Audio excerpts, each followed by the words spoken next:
Hello everyone and teacher for this question. Let me explain the question to you now. The question says that for CaCO3 solid it gives CO solid plus CO2 gas at 977 degrees Celsius. Delta H is equal to 174 kilojoule per mole. Then delta E is. तो ये जो reaction है calcium carbonate का decomposition हुआ है। यहाँ पे जो रिएक्शन दी गई है कैल्शियम कार्बोनेट का डिकम्पोजिशन रिएक्शन है CaCO3 गैस, इसका डिकम्पोजिशन हुआ है calcium oxide solid plus CO2 gas. तो यहाँ पे इस रिएक्शन का डेल्टा H हमें दे के रखा है। Delta H is equal to 174 kilo joule per mole और यहाँ पे हमें डेल्टा E को निकालना है। डेल्टा E को निकालना है मतलब डेल्टा U को निकालना है। ठीक है, तो यहाँ पे आप डेल्टा ई या डेल्टा यू कोई भी सिंबल यूज कर सकते हैं। तो सबसे पहले यहाँ पे हमें गिवन डेल्टा एन भी दिया है। तो डेल्टा एन मतलब क्या कि फाइनल प्रोडक्ट के मोल गैस के और रिएक्टेंट के नंबर ऑफ मोल्स गैस के। तो N2 क्या है आपका, N2 CO2 खाली गैस है तो यहाँ पे उसका एक मोल हो जाएगा, बाकी कोई गैस नहीं है और रिएक्टेंट के अंदर कोई भी गैस नहीं है। तो यहाँ पे डेल्टा एन की वैल्यू आपके पास 1 हो जाएगी। Delta N is equal to 1।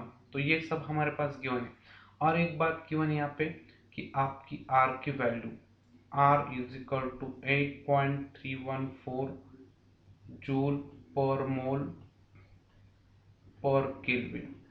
तो आर हमें जूल में दिया है और सब आंसर और गिवन किलो जूल में, तो इसको आर को हम किलो जूल के अंदर कन्वर्ट कर लेते हैं। 8.314 यहाँ पे किलो में करना है तो यहाँ पे 10⁻³ तो यहाँ पे यूनिट लग जाएगा किलो जूल पर मोल पर केल्विन।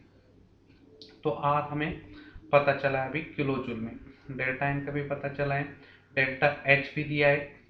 तो यहाँ पे हमारा अभी कैलकुलेशन करना है हमें delta H is equal to delta U plus delta N R T और एक टेम्परेचर भी हमें देख रखा है।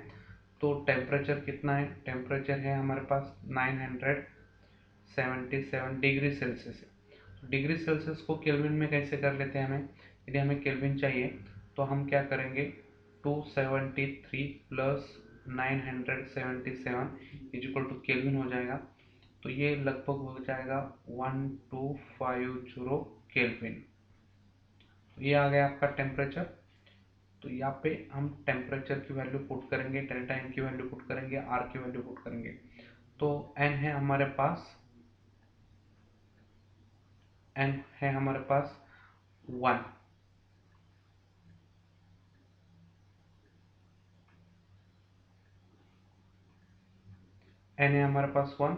आर है हमारे पास 8.314 इंटू 10⁻⁻3, टी है हमारे पास 1250।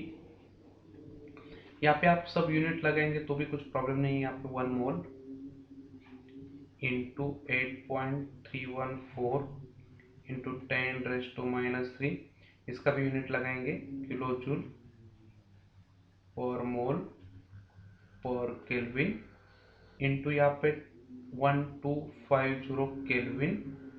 तो यहाँ पे सबसे पहले तो मोल कटेगा, दूसरा आपका केल्विन कटेगा,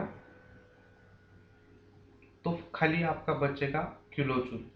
तो हमें डेल्टा एच निकालना है तो किलो जूल में आएगा, या डेल्टा यू भी निकालना है तो किलो जूल में आएगा। क्योंकि अभी यहाँ पे हमें पता क्या है, डेल्टा यू तो हमें दिया नहीं है, वो तो हमें कैलकुलेट करना है, बट डेल्टा एच हमें दे के रखा है। डेल्टा एच कितना दे के रखा है 174। तो यहाँ पे 174 किलो जूल। तो यहाँ पे क्या हो जाएगा 174 is equal to delta U plus, अभी ये आपको 10⁻³ यहाँ पे मैं लगा देता हूँ तो इसके अंदर, तो यहाँ पे आपका ऐसा हो जाएगा 8.314 इंटू यहाँ पे 1250, ये 10⁻³ यहाँ पे 1 3 3 पॉइंट यहाँ पे शिफ्ट करेंगे तो 1.250 हो जाएगा। तो यहाँ पे इन दोनों का मल्टीप्लिकेशन पहले करेंगे तो यहाँ पे लगभग आप रफली 8.314 इंटू 1.250, तो ये अप्रोक्सीमेटली कैलकुलेशन करेंगे तो 10.39 के आसपास आएगा। इसको आप 10.4 कंसिडर करो तो ये हो जाएगा 10.4। यहाँ पे प्लस है डेल्टा यू, तो डेल्टा एच हमें पहले से पता है, तो यहाँ पे डेल्टा यू के टर्म में हम इसको शिफ्ट करेंगे तो 174 माइनस 10.4, तो यहाँ पे आपका अप्रोक्सीमेटली आंसर आएगा 163.6 किलो जूल, इतना आंसर आएगा। ये आएगा आपका डेल्टा एच।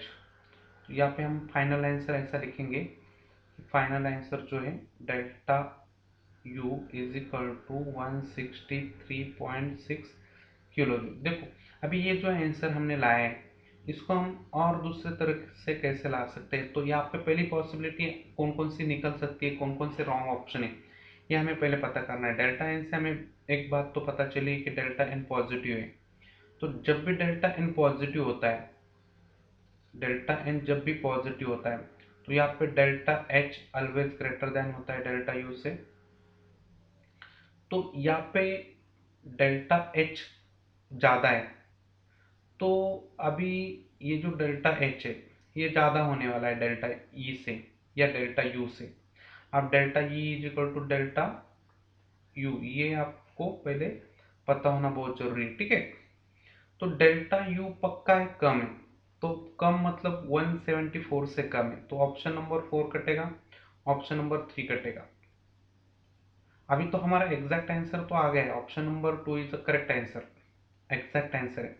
बट ऑप्शन कौन से कट सकते हैं, यहाँ पे विदाउट कैलकुलेशन भी हम कुछ कर सकते हैं, तो पहले चेक करेंगे। तो यहाँ पे हमारे 2 ऑप्शन कट रहे हैं, अभी हमारे पास खाली 2 ऑप्शन बचे, option number 1 and option number 2।